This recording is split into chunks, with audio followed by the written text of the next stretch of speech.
கர்த்தருடைய பரிசுத்த நாமத்துக்கு மகிமை உண்டாவதாக. இன்று நாம் பார்க்க இருக்கிற மிஷனரியின் பெயர் கிரஹாம் ஸ்டெயின்ஸ் மற்றும் அவருடைய பிள்ளைகள் பிலிப் தீமோத்தேயு.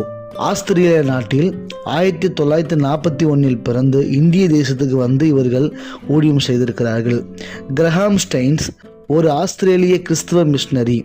ஒரிசா மாநிலத்தில் 34 ஆண்டுகள் தொழுநோயாளிகளுக்கு சேவை செய்தார்.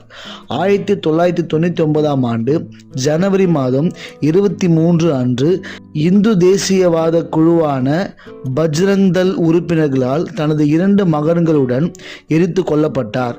இவரது வாழ்க்கை மற்றும் சேவை இந்தியாவில் கிறிஸ்தவ மிஷனரிகளின் தியாக வரலாற்றில் ஒரு முக்கிய இடத்தை பெற்றுள்ளது. வாழ்க்கை மற்றும் அவருடைய சேவை. கிரஹாம் ஸ்டெயின்ஸ் 1941 ஆண்டு ஜனவரி 18 அன்று பிறந்தார்.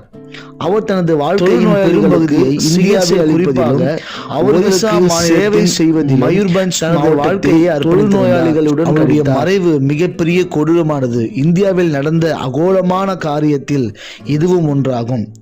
1999 ஆண்டு ஜனவரி 22 மற்றும் 23 இரவில் ஒரு இந்து தேசியவாத குழுவினரால் அவர் தனது 2 மகன்களான பிலிப் மற்றும் தீமோத்தேயு ஆகியோருடன் உயிருடன் எரிக்கப்பட்டார். இந்த கொடூரமான சம்பவம் ஒரிசாவில் நடந்தது.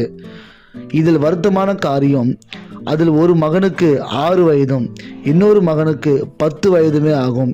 இப்படிப்பட்ட கொடூரமான கொலை மதவாதிய குழுவர்களால் நடந்தது.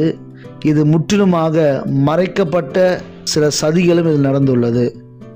இப்படிப்பட்ட மிஷனரிமார்கள் வந்து நமக்காக நம்முடைய இந்திய தேசத்தில் ஒவ்வொரு தொழுநோயாளிகள் மத்தியில் ஊழியம் செய்தது மாத்திரமில்லாமல் தன்னுடைய இரத்தத்தையே விலைக்கிரயமாக நம் நாட்டில் சிந்திருக்கிறார்கள். இப்படிப்பட்ட ஒரு இரத்தத்துக்கு காரணமானவர்கள் நிச்சயம் இதற்கு அவர்கள் பதில் கொடுத்தே ஆக வேண்டும்.